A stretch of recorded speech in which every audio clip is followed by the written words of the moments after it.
Our next speaker is Mr. Bukola Oparemi, another good journey friend of mine, who is up here at GACFOS 2025 again. Bukola Oparemi is a visionary entrepreneur, he's a business strategist and growth consultant with a proven track record of transforming ideas into scalable ventures. He is trained as an electronic and electrical engineer. Bukola discovered his entrepreneurial instincts early in life and has since channeled his technical mindset, problem-solving skills, and business acumen into building ventures that drive real-world impact. He is co-founder and executive chairman of Roperb Dental Clinic, a fast-growing brand in Lagos, Nigeria, and the founder of City Fresh Integrated Farms and Smart International Limited. This is a platform designed to provide 360-degree support to SMEs, small, medium enterprises through low-cost financing, capacity building, access to markets, and technology-driven solutions. Having transitioned from a decade-long career in the formal sector, Bukola has successfully turned his skills into thriving business ventures. His journey reflects a powerful model of turning skills into wealth, and his mission is to help others do the same. He is currently developing a smart city cloud economic ecosystem, leveraging technology to power a reward-based economy for small businesses. His ventures span health, agribusiness, and retail. At this year GACFOS 2025, Bukola will speak on turning skills into wealth creation, sharing proven frameworks and actionable strategies to help young people identify, develop, and monetize their talents for a long-term success. On this note, permit me to welcome Bukola Oparemi, the chairman of Roperb Dental Clinic, for the podium. We have the floor. Good afternoon, everyone. I hope my audio is okay. Loud and clear. Hello, good afternoon. Can you all hear me? We can hear you loud and clear. All right, thank you. Thank you, Engineer Dr. Angelo, for these invitations to speak at this year conference, Global Academic Conference for Students, GACFOS. When I got the invites, I was like, wow. But what I will say is, and based on the topic that was also shared with me to speak on, it perfectly reflects my own life story, my journey so far. An engineer turning to become a banker, and from banking, become a farmer, from farming, leveraging technology, and currently pushing a heavyweight in the health sector. I won't like to waste our time. I've been part of this program since 9 o'clock that it started, and I've carefully listened to all the speakers.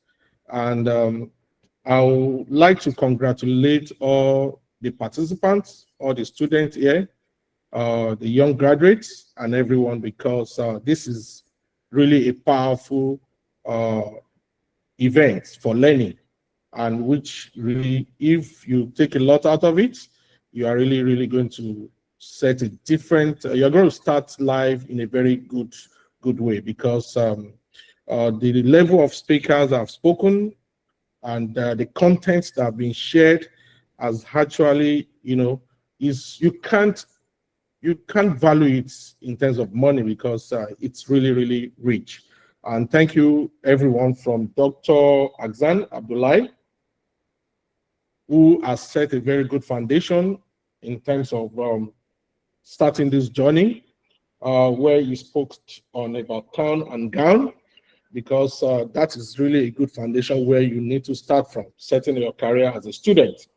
And also to Dr. Dayo, who have also spoken on the technicalities on how to leverage your skills, identify skills, and also Dr. Ajilo himself, when he started bringing out a lot of skills that we can actually get from our course of study. And finally, to Mrs. Stella Akomolafe, as a business owner, as an employer, I've also learned a lot from your HR topic. Thank you very much.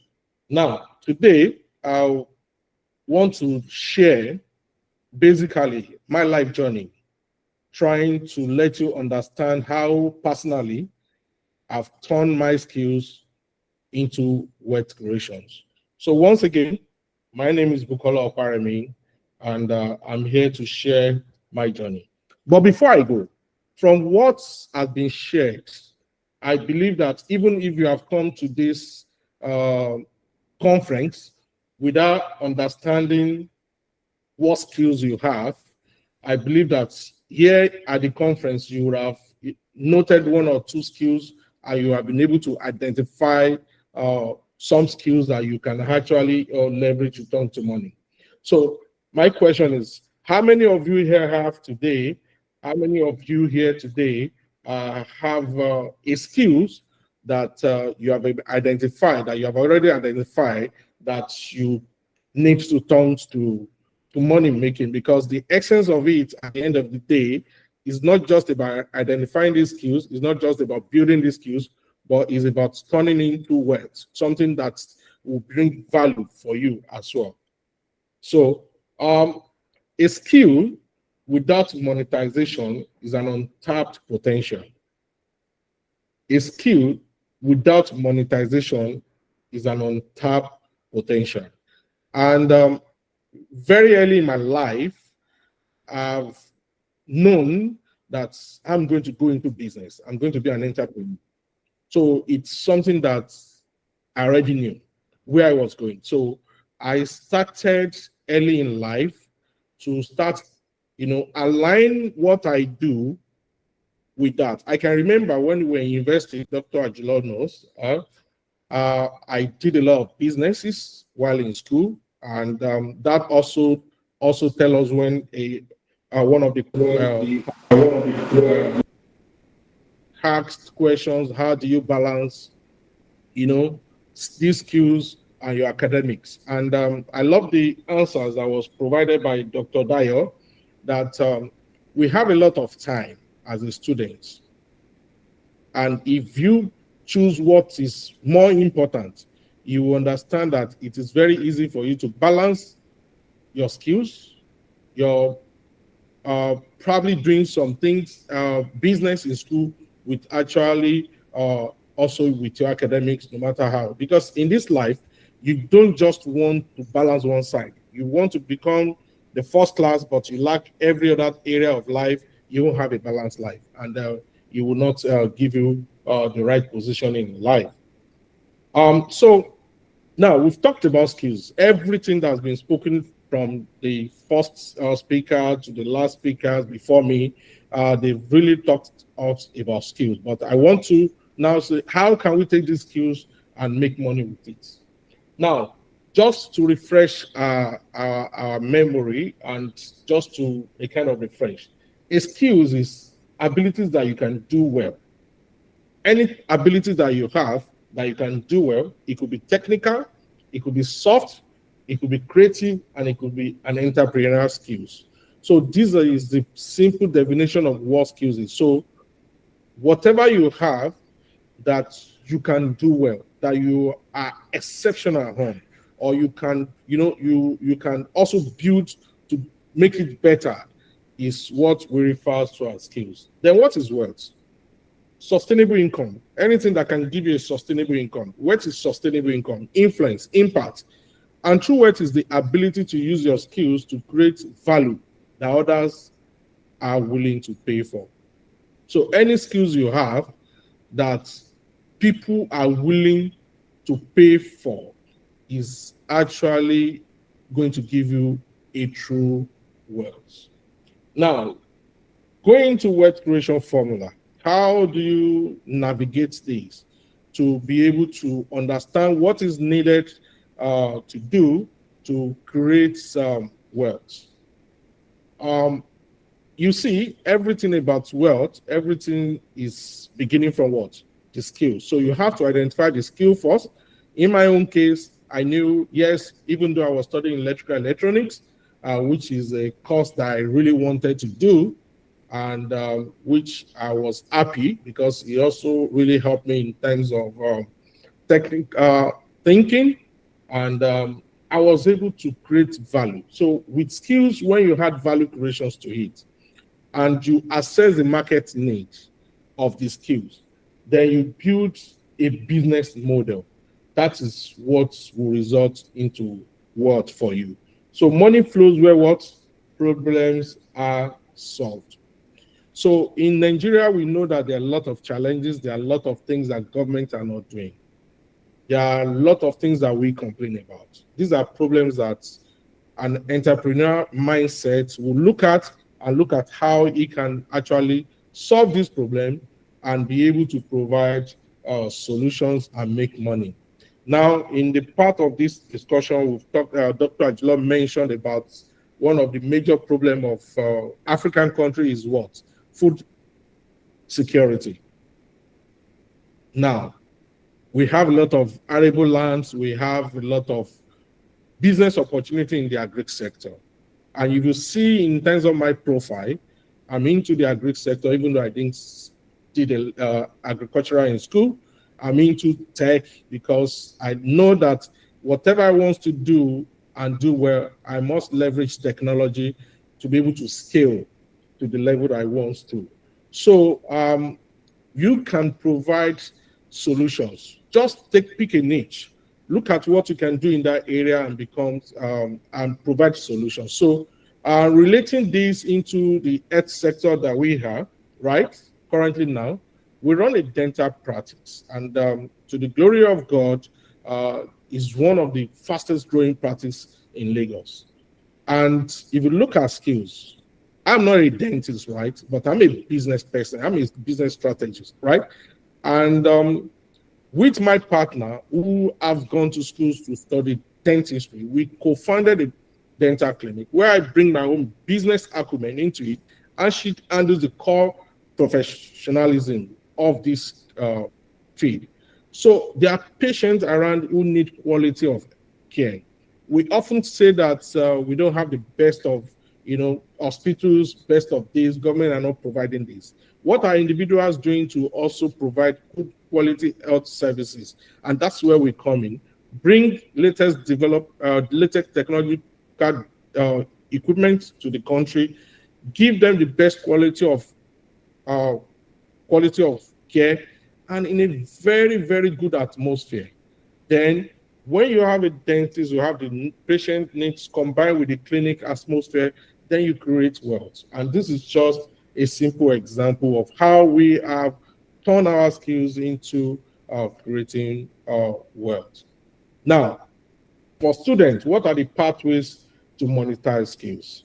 There are different ways that you can actually use to monetize skills so that you can choose the one that work best for you. So employment. Through an employment, you sell your skills to employers. When you create value, when you present values, when you go for an interview and you present value, you would mostly get that job. So what I would like to share, because at this point now I would like to start sharing real life experience that we are having as employer, and I'm happy that we have an HR specialist here, which probably could also collaborate this. Is majority of the problem that we have in Nigeria as an employer now is not lack of job, is lack of employability amongst the potential candidates. So if you go for an interview, like has been said earlier, you need to have researched the organization. You need to have studied the job description very well, and you need to have aligned your skill set, your value in line with what they are looking for, and well prepared for this interview. And when you are there, you are presenting the value that you want to give to the employer, because the employer have done one thing to create a platform for you as an employee, potential employee, to build your capacity and improving your skills that you already have. So when you see jobs open, don't see it as job, see it as an opportunity to further learning, because in the learning, you have L before you hand, right? So when you have the right mindset, you would not just get a job, but you would do well doing the job. And like has also been said, you are being paid to do the job well, but you will be promoted for doing it exceptionally well. So, which means that you are preparing yourself for a bigger roles and for a bigger pay. So, when you focus on giving value, at the end of the day, the money you are looking for would flow in naturally. And that is the simple truth about attracting money, attracting wealth. When you focus on giving value through the skills you already know, through the skills that you continue to, continue to learn, you would end up having the kind of money you are looking for. So, like during the discussions around questions that have been said, if you want to do your internship and the employer is not offering you money, if you join an organization and they take you for an internship and you are valued, you provide value naturally, even if they have said they cannot pay you, a reasonable employer will find somehow to how to reward you, even with money, because you are adding value. And when after school, because you have worked there, you can put it in your CV, even if that same organization cannot take you, you have start creating, a good resume, a good CV for yourself that can land you a bigger role when you are fully ready to be employed. So another way is through freelancing and consulting. When you have marketable skills, which you have developed, sometimes circumstances make you to even discover those skills. I can remember early in my career, I joined an organization.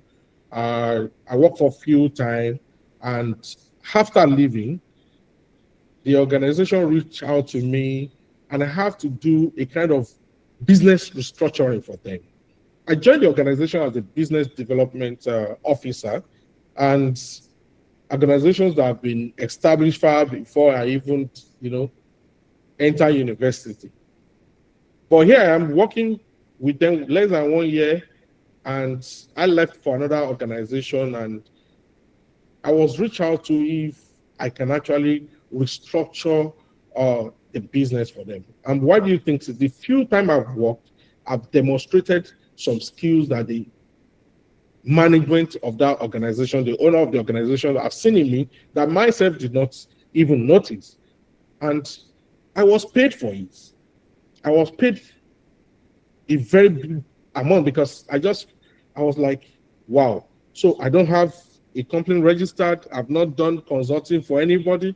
But because when I joined the organization, I didn't just assume that, yes, I was recruited as a business development officer, but I went through different departments to solve problems.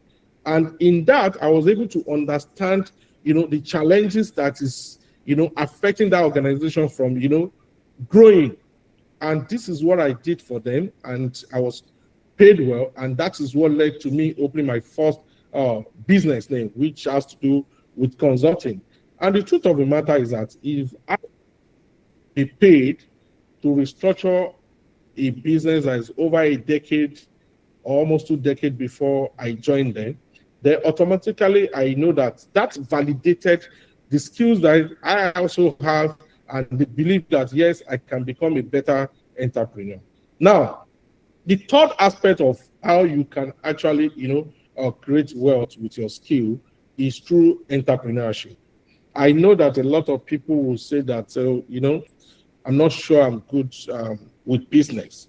Yes, why you can say that, but everything you have learned in life, you didn't bring it from anywhere. You actually, everything you know now, you learned it one way or the other. So it is a skill that we can also develop. And in the course of doing it and doing it repeatedly, you always get better. So you could also build a business and which does not limit an area of because I study electrical electronics does not mean that I should naturally build business with electrical electronics. And you've seen it in the area of businesses that we have been able to do.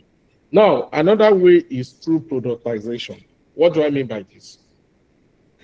The skills you have, you could package it into courses, you could package it into books, ebooks, or digital tools that people can pay you for. I remember when I was serving, I, you know, I've always done business in school, and that means I have a lot of inflow of fund income while as a student. But now all my businesses were built around the school environment, and I needed to leave the school to go and serve. When I got to my primary place of assignments, that was the first time I have to really rely on a fixed income because I'm not used to that, and it was a very, very big challenge for me. But what did I do? I studied the environment. I look at what I can do. I created some ebooks on some topics that I know that people are really looking at to solutions for, and I share it online. I get people paid for those ebooks. I share with them, and I make a lot of money. And this afford me to be able to save 100% of my allowance for that year. So these are things that you have to be deliberate about. You have to try to look at what people need and be able to provide solutions to that. And as at that time, we are not yet globally connected like this, but which means that it's even easier to be done now than even then, because internet was not something that was very easy to have then. Now, the skill to wealth roadmap.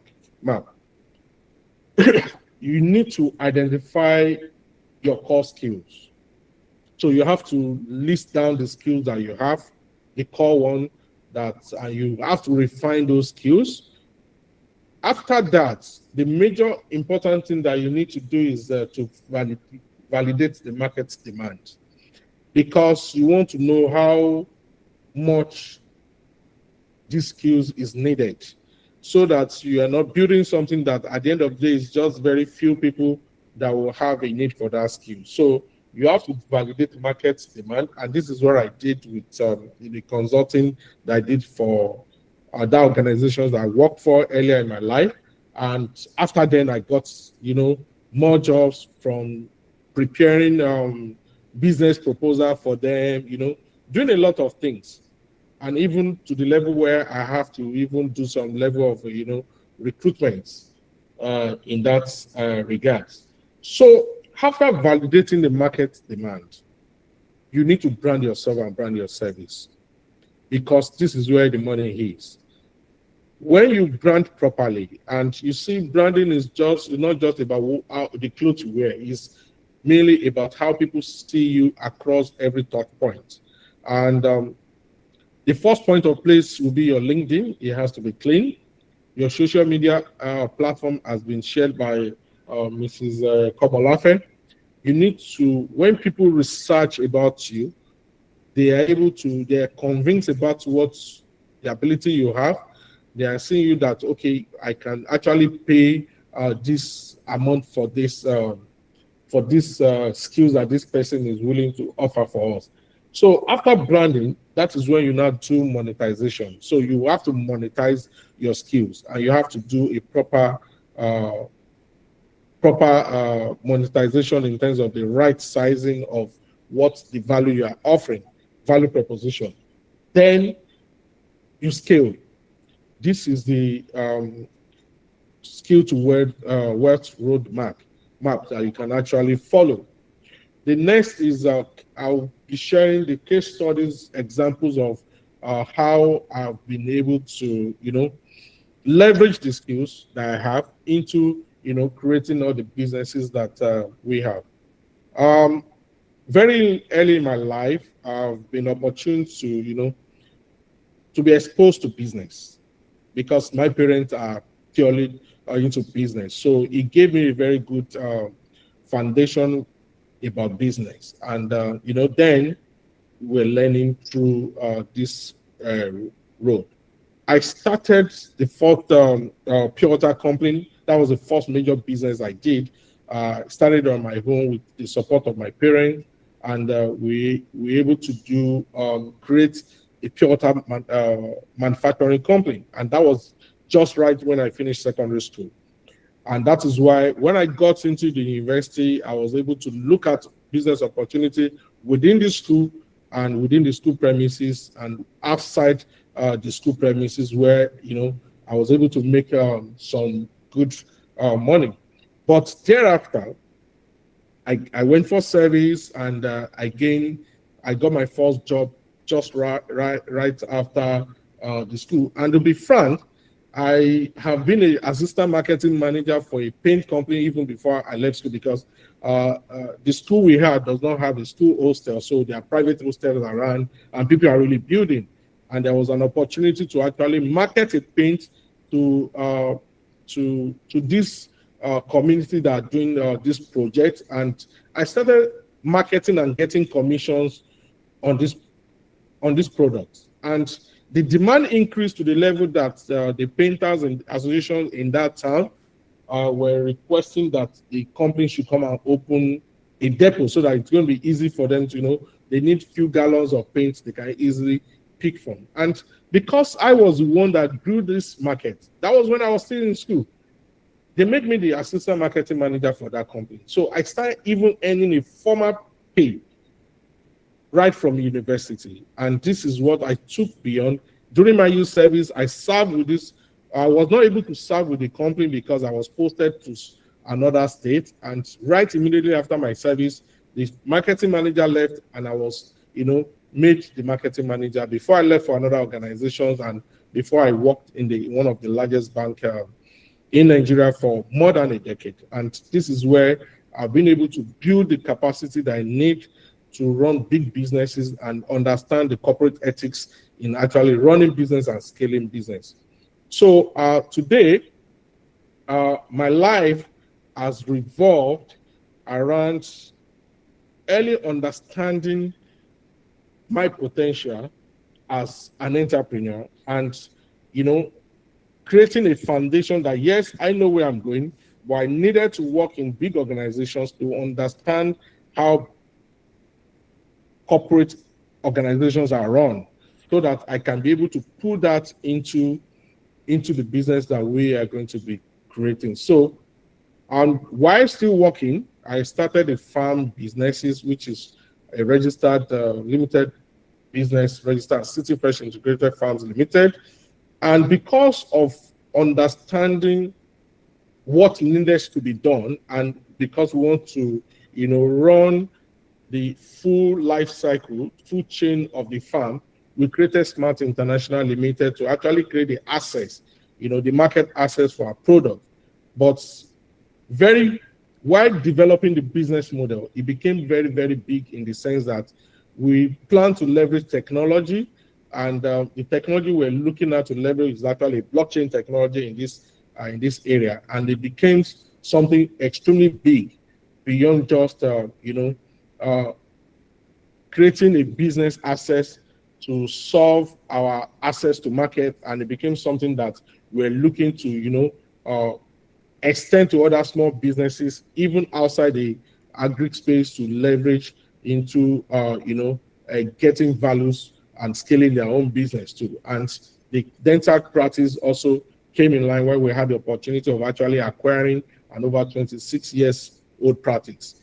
And that is how we have been able to build this business. But the most important thing is identifying these skills and understanding what needs to be done, creating a business model that is sustainable and that can actually scale. So the next is, in doing all this, there are challenges. Nothing is automatic. Nothing is like a smooth ride, right? And if you all understand, it's business challenges that even increases when during COVID till pre-COVID, post-COVID, early post-COVID period. So there will be challenges for doing businesses, but what is important is not losing focus and understanding that those challenges also have solutions, because while you are creating the business to actually solve people's problem, you will also face challenges in creating that solution. So, and what are the challenges an entrepreneur or a business person will face? Our number one challenge is lack of funds, because you have to, raise the fund that is needed to even start the business. And for business to grow, you cannot rely just on the revenue you're making. You have to keep looking for additional funds to scale.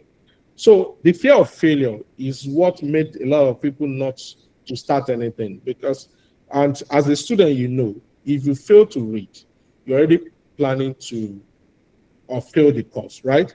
But not starting at all is actually setting a failure result already. So the fear of failure should not be something that will, make to start uh, whatever you want to do. What is important is understanding what you need to do, understanding the requirement that is needed to be able to achieve a good result, and following through.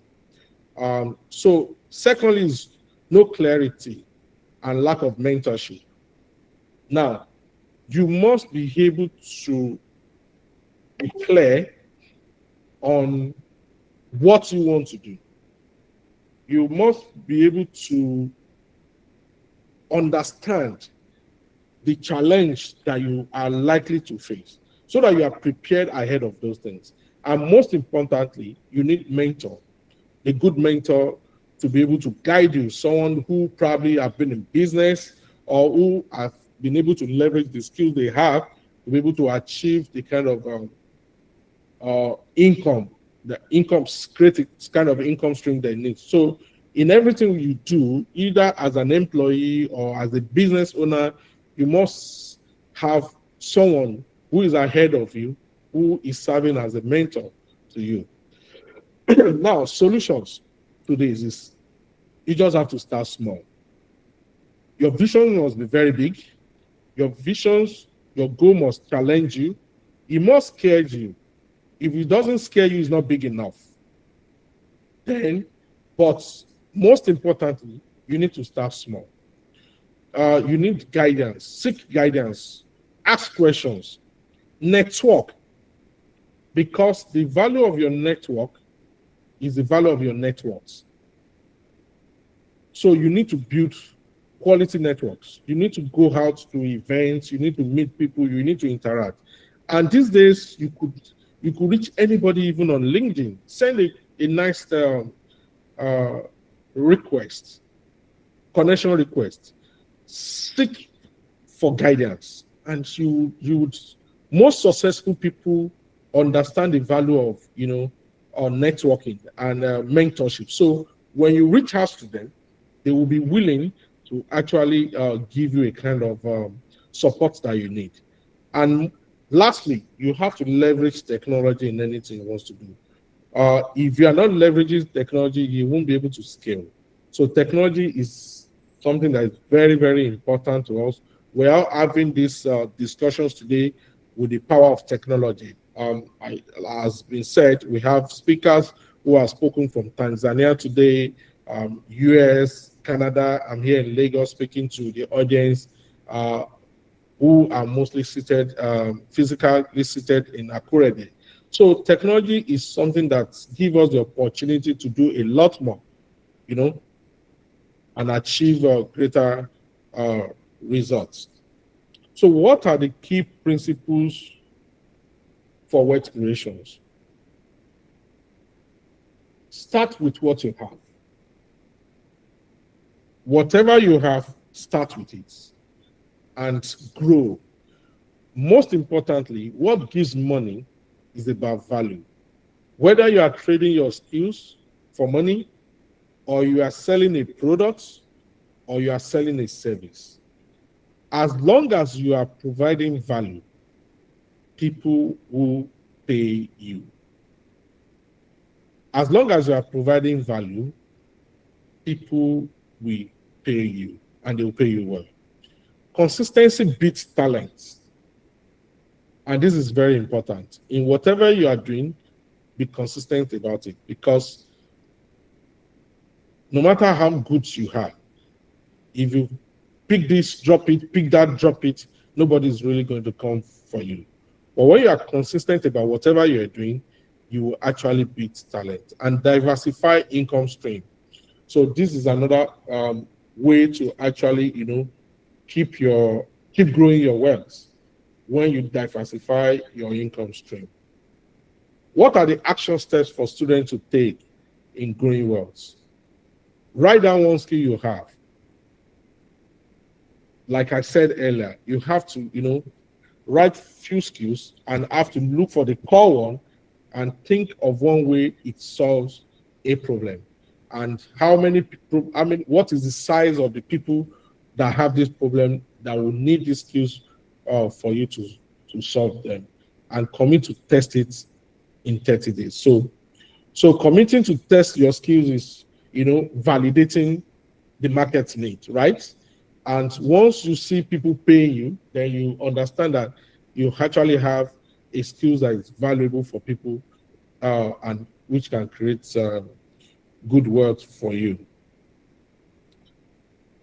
I will be closing this with this quote. Your skill is your seed. If you plant it, nurture it, and position it in the right soil, and it will grow into wealth. When do you need to start? You need to start now. And I say thank you for having me.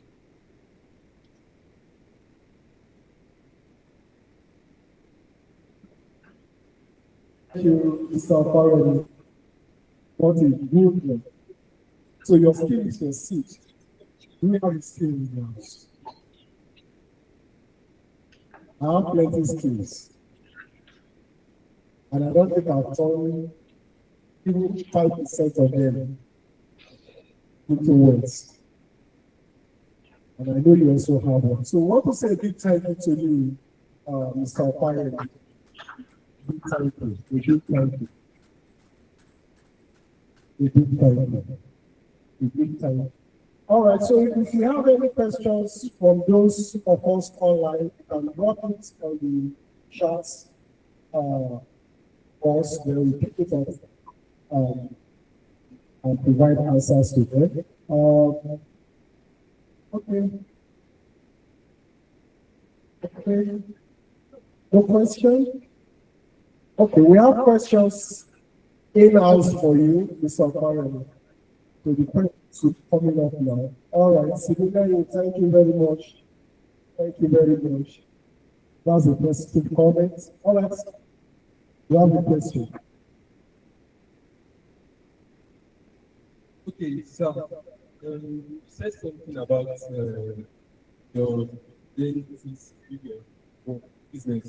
that you started with on people, and I just want to ask this question. That's been one of the questions since when you started. Okay, so you said you talk about it. So I want to ask that for a person who has an idea, how do you go to? Okay, first of all, you must have a mentor. How do you know who to talk to about the idea? Like, who is going to work with you on the idea? Like see you. Okay, if you plan to start an idea, you always need somebody to work with. You always need somebody to be there with you as you are doing there, as you are applying the business. Like now, if you are a developer, you are a software developer, you need somebody that is also a software developer to help you, or somebody who is a maybe an analyst that can do something related to what you do. So I want to ask that if you have an idea, how do you know who to work with? concerning the idea. Because sometimes people have challenges with their co-workers and everything like that. Sometimes it may not be your friend that is actually see people work on the idea. Mr. Oparemi, did you get the question? Can He's you help me asking- rephrase the question, please? Yes, yes, I'm rephrasing it now. He's asking that when someone has an idea, who is the first port of call to share that idea with? Or how will you identify the best person to share such an idea with? Is that the question you are asking? Okay, hold on.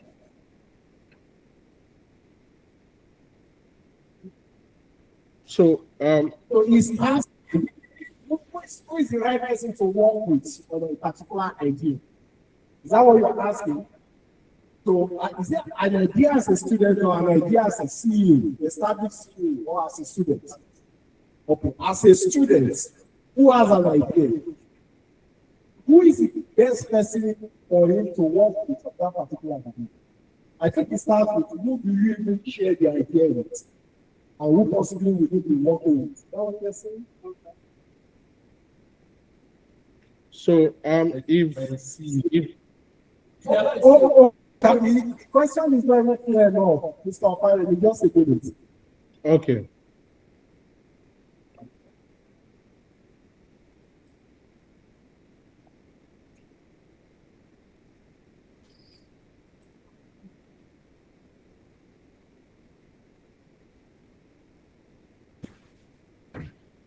I think the question is really not too straightforward, but I want to assume you understand what he's saying from the student perspective.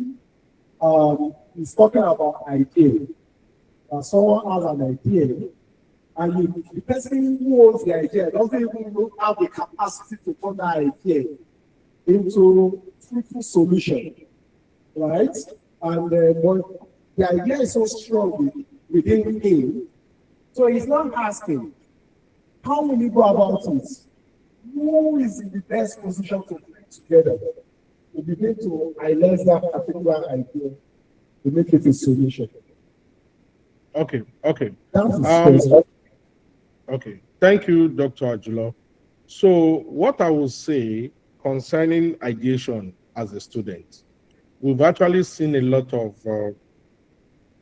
good businesses coming out where the founder of those organizations are actually, they started the journey right from school.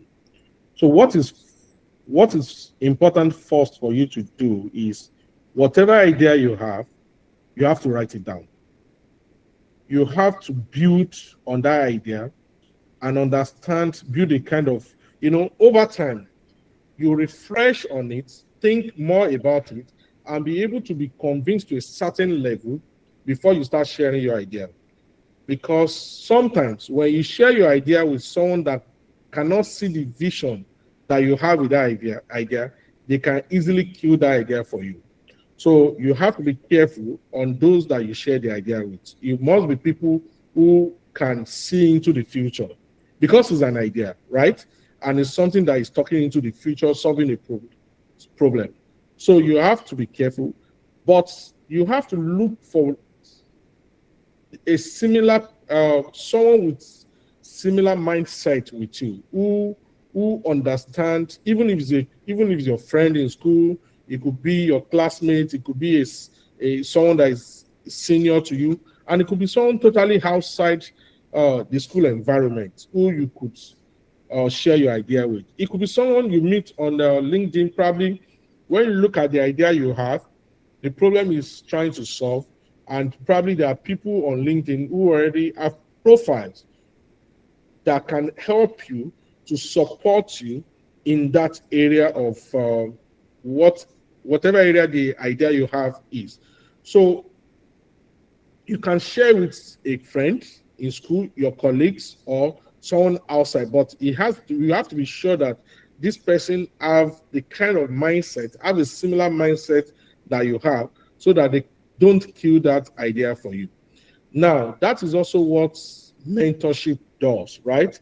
So when you identify a good mentor in that area, you can actually share your idea such person, and they will help you to support you to even probably see more clearly about what you are planning to do. I heard that you talked about you are in probably a developer, right? You talked something about maybe a software developer, and what I understood from my own experience interacting with a lot of software developers is that they are very good technically in developing solutions, but they need someone who can be able to see the business aspect of that solution, or even create the kind of requirements, technical requirements that is you need to be able to, business requirement rather, that you need to be able to, tailor your development along. So, and that's where collaboration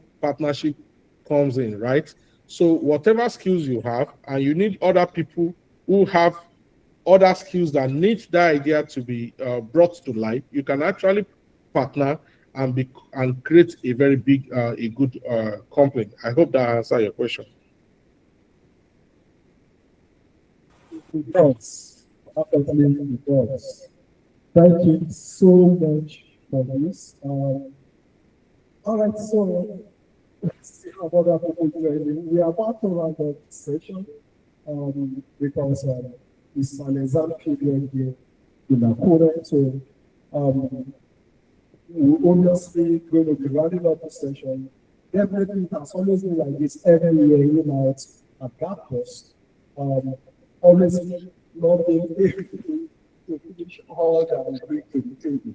But again, you can always get across to the participants. So we are rounding up so that we can allow the participants to have a good time with their weekend and also prepare for the exam. We do a continuous follow-up with this student. So we want to say a big thank you to you, Mr. Bukola Oparemi. Thank you so much. Any other questions that pops up, you definitely get it across to me, so you can attend to them when you it back to the students. We say a big thank you. Please, can we give a round of applause to you? Thank you.